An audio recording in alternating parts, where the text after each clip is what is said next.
ప్రైజ్లాడండి అందరికీ. ప్రభునామన మీ అందరికి వేలాది వందనాలు, స్తోత్రాలు. ఈ దినము ఒక శ్రేష్టమైన లేఖన భాగం దేవుడు మనతో మాట్లాడుతున్నాడు.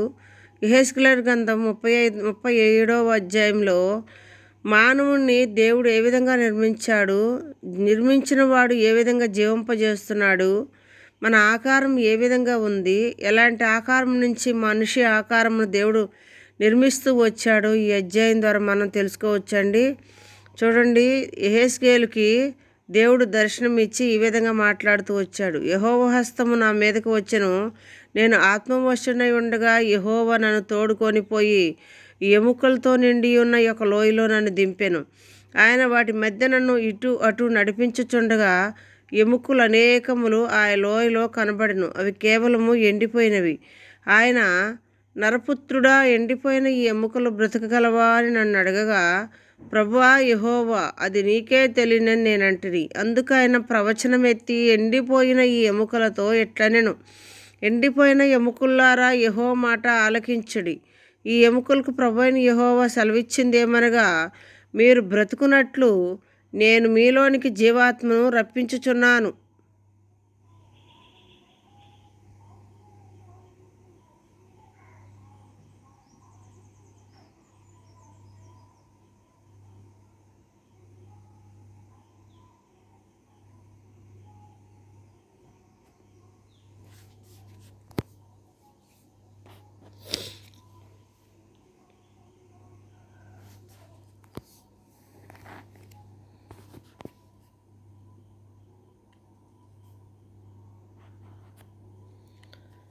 జీవాత్మను రప్పించుచున్నాను. చర్మము కప్పి మీకు నరములనిచ్చి మీ మీద మాంసం పొదిగి చర్మం మీ మీదకి కప్పేదను. మీలో జీవాత్మనుంచగా మీరు బ్రతుకుదురు. అప్పుడు నేను యెహోవానయ్యి ఉన్నానని మీరు తెలుసుకుందరు.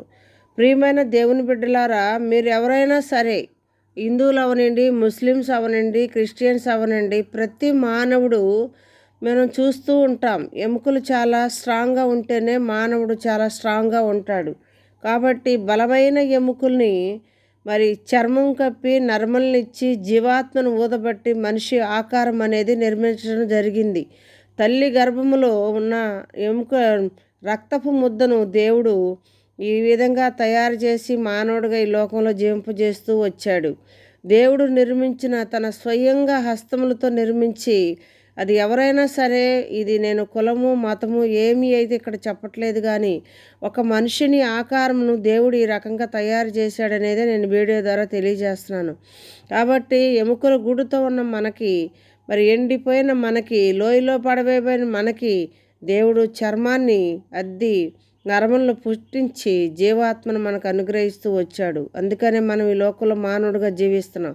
చూడండి, చాలామంది చాలా సన్నగా ఉంటారు. ఓన్లీ చర్మం కప్పబడి ఉంది, నరములైతే ఉన్నాయి, కానీ వాళ్ళలో ఏముండదు, ఎముక బలం అనేది ఉండదు. సన్నగా ఉంటారు. ఏందిరా స్కెల్టన్ లాగా ఉండవు, ఏంది స్కెల్టన్ లాగా ఉంటావు అంటాం మనం.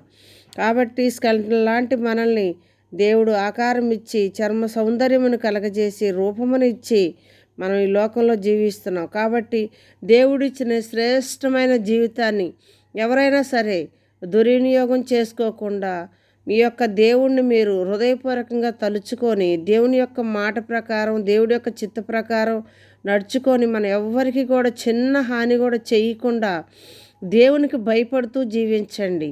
మన కుటుంబాలు, మనము ఆశీర్వదించబడతాం. ఎవరో అలాగున్నారు, ఎవరో ఇలాగున్నారు, మనం కూడా ఉందామనే ఆలోచన మన మనసులోకి ఎప్పుడు కూడా తెచ్చుకోకుండా, దేవుణ్ణి యందు భయభక్తులు కలిగి మన హృదయంలో ఎల్లప్పుడూ దేవుణ్ణి ఉంచుకొని, మనం ఎవరు ఏమన్నా, కోపపడినా, తిట్టినా మన మనసులో దేవునికి అప్పచెప్పి ఉంటే మన కుటుంబం ఎలాగుంటుందంటే ఆశీర్వదించబడుతూ ఉంటుంది. కాబట్టి ప్రియమైన దేవుని బిడ్డలారా, ఈ శ్రేష్టమైన మాటలు ఉదయకాలం దేవుడు నాతో మాట్లాడమని తెలియచేశాడండి. నేను కూడా మీకు వీడియో ద్వారా తెలియజేస్తున్నాను. మేము కూడా అన్యుల నుంచి ధన్యులుగా చేసిన దేవుడు మమ్మల్ని ధన్యులుగా చేసుకుంటూ వచ్చాడు. అన్యులమైన మమ్మల్ని కన్వర్ట్ అయ్యామండి.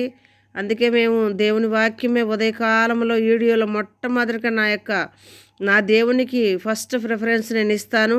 మీరు కూడా మీ జీవితంలో మొట్టమొదటిగా మీకు నచ్చిన దేవుణ్ణి, మీరు సేవించే దేవుణ్ణి మొదటగా మీరు ఆయన తలుచుకున్న తర్వాత మిగతా ఏ పనైనా మొదలుపెట్టండి.